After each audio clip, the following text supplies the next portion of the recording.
Witam Was, kochani, serdecznie w kolejnym filmie na moim kanale. Z tej strony Marta, kanał Million Lashes Perfume, i dzisiaj zapraszam Was na film, gdzie będziemy porównywać i sprawdzać różnice między fejkiem a oryginałem. No i tutaj najbardziej, można powiedzieć, podrabiany zapach, jaki istnieje, czyli Baccarat Rouge, akurat wersja Extra. Zapraszam.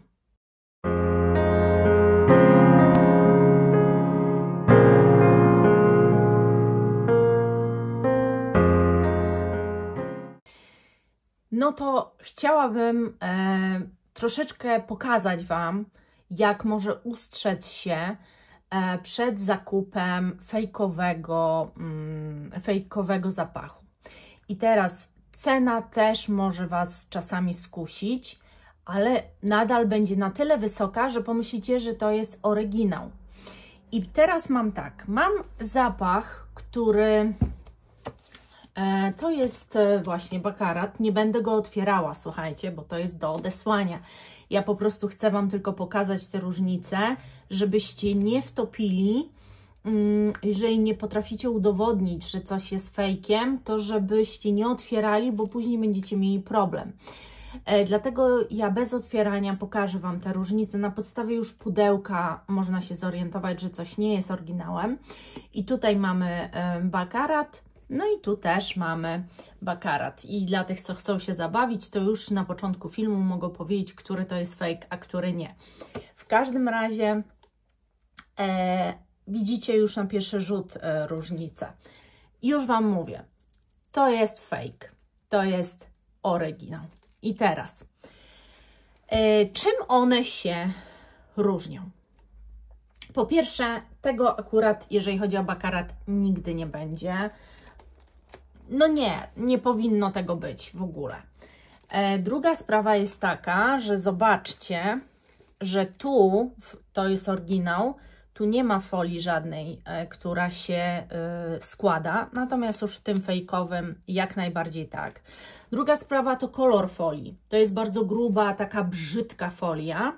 To jest bardzo cieniusieńka folijka, która pokazuje kolor pudełka. Kolejna bardzo ważna, po której od razu zobaczycie, że co jest fejkiem, a co nie.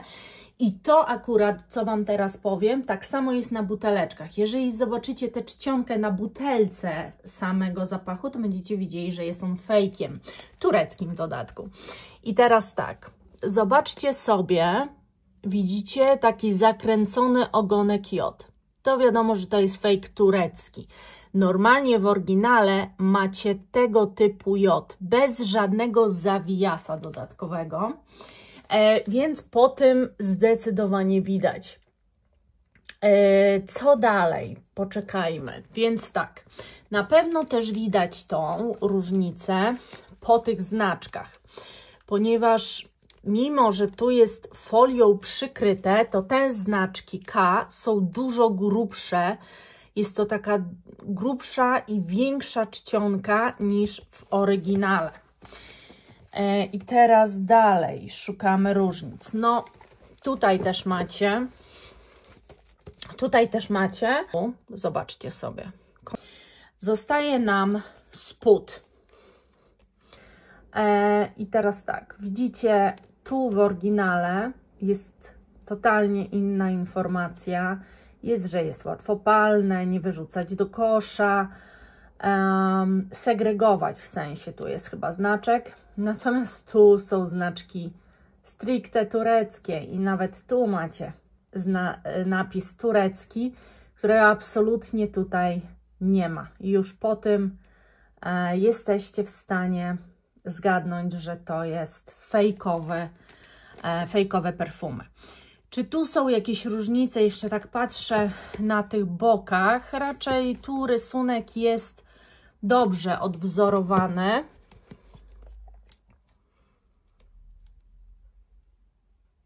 O, czy B jest trochę inne? No, w miarę. A teraz tu.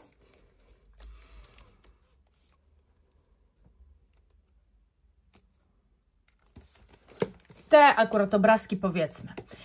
Dobra, usystematyzujmy sobie to. Pierwsze, zwróćcie uwagę na folię, która musi być przezroczysta i w miarę cienka, nie gruba i poszarzała.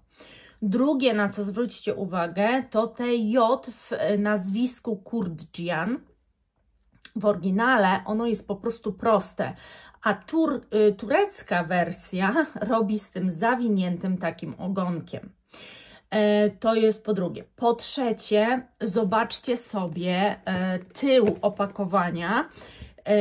Na tyle nigdy nie będzie napisane, że jest to parfum Francis Kurdjian, tylko będzie Dist parfum. Dist musi być kropka. Oraz no w ogóle tu będzie UK, jakiś kod podany. Jest więcej, po prostu będzie więcej napisane niż w tym i też inną czcionką. Czwarte, inne są moim zdaniem te loga. Czcionka na górze się tego loga różni. No i to, co macie też najłatwiej sprawdzić, czyli spód opakowania, gdzie macie dosłownie napisy tureckie, a ich nie powinno absolutnie być. Myślę, że te też napisy tureckie, które właśnie są na tych opakowaniach, jeżeli macie jakieś fejki innych zapachów, też możecie szukać, czy przypadkiem gdzieś tam na spodzie nie ma właśnie tych napisów tureckich. Na co natomiast nie zwracać kompletnie uwagi? Na batchcody, ponieważ nieoryginalne zapachy też mają batchcody, które znajdują się w bazie i jak najbardziej po nich wyszukacie dany zapach. Więc batchcody zdecydowanie nie. Czy coś jest nie tak z tymi kodami QR? Ja tego nie sprawdzałam, dlatego że to też nie jest kompletnie ważne. Moim zdaniem to może być tak idealnie przygotowana strona Kurdjiana, która Was przeniesie, że nie odróżnicie, czy to jest oryginał strony, czy nie. Tak mi się wydaje, więc po co sobie dodawać? Folia też, tutaj przypominam, tył nigdy nie będzie tak poklejona chamsko. No i nie powinno raczej być tego typu naklejek. Także to tyle.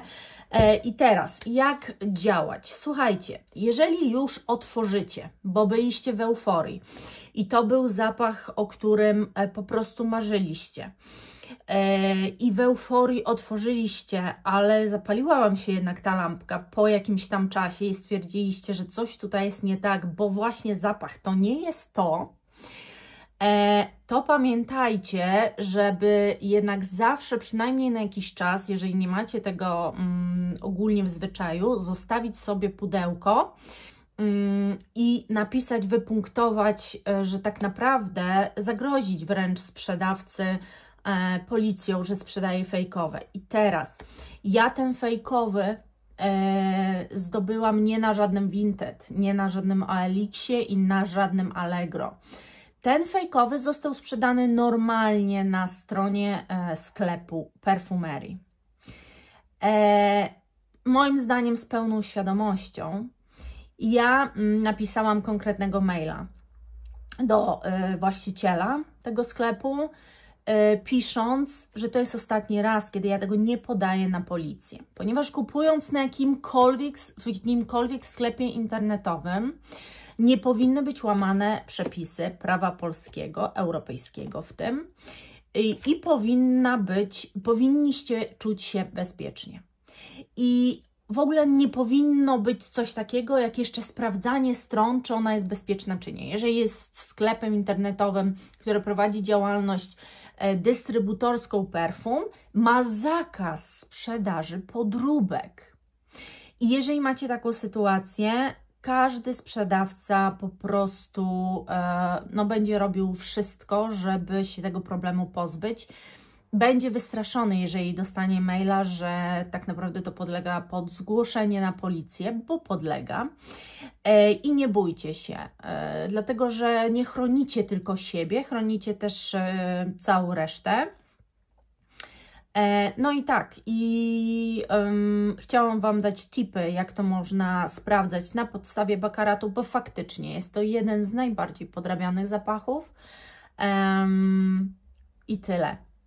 Mam nadzieję, że film Wam się spodobał, że może inaczej, że ten film Wam się przydał, że wiecie, na co zwracać uwagę i będziecie bardziej czujni.